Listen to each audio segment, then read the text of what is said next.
ଯାଜପୁର ଜିଲ୍ଲା ରସୁଲପୁର ବ୍ଲକ ଅନ୍ତର୍ଗତ ବନ୍ଧଡିହ ପଞ୍ଚାୟତରେ ଆମ ବ୍ୟାଙ୍କ ଉଦ୍ଘାଟନ ହୋଇଯାଇଛି। ମାନ୍ୟବର ମୁଖ୍ୟମନ୍ତ୍ରୀ ନବୀନ ପଟ୍ଟନାୟକଙ୍କ ଭିଡ଼ିଓ କନଫରେନ୍ସ ମାଧ୍ୟମରେ ରସୁଲପୁର ବ୍ଲକର 5ଟି ବ୍ୟାଙ୍କକୁ ଉଦ୍ଘାଟନ କରି ଏହା ଗ୍ରାମାଞ୍ଚଳର ଅର୍ଥନୈତିକ କାରବାର ବୃଦ୍ଧି ଦିଗରେ ସହାୟକ ହେବ ବୋଲି କହିଛନ୍ତି।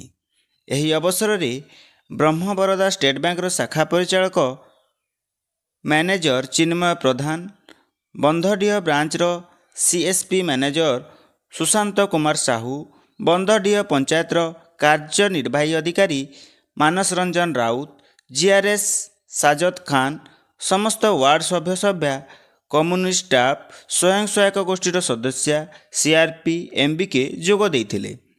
ଆମ ବ୍ୟାଙ୍କ ହିତାଧିକାରୀମାନେ ବ୍ୟାଙ୍କର ସମସ୍ତ ସୁବିଧା ସହିତ ଟଙ୍କା ନେଣଦେଣ କାର୍ଯ୍ୟ କରିପାରିବେ ବୋଲି ବ୍ୟାଙ୍କ ପକ୍ଷରୁ କୁହାଯାଇଛି। ଏହାକୁ ପଞ୍ଚାୟତର ନାୟବ ସରପଞ୍ଚ ଶ୍ରୀମତୀ ମମତା ରାଉତ ପରିଚାଳନା କରିଥିଲେ। ବ୍ୟୁରୋ ରିପୋର୍ଟ, ସନ୍ଧାନ ନ୍ୟୁଜ।